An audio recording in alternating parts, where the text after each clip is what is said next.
رحت الدوام ورجعت شفت شخص غريب ببيتي.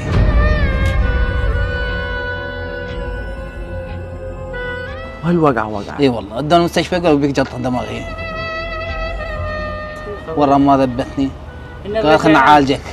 اخذت سلفة من المصرف 25 مليون، اخذت من جيبها وعافتنا وراحت ذبتنا على اهلي. لا لا لا لا. اي والله.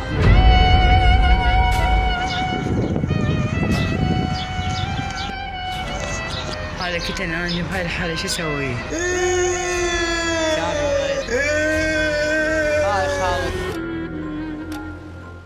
واخذت ال 25 مليون وبنتي وراحت.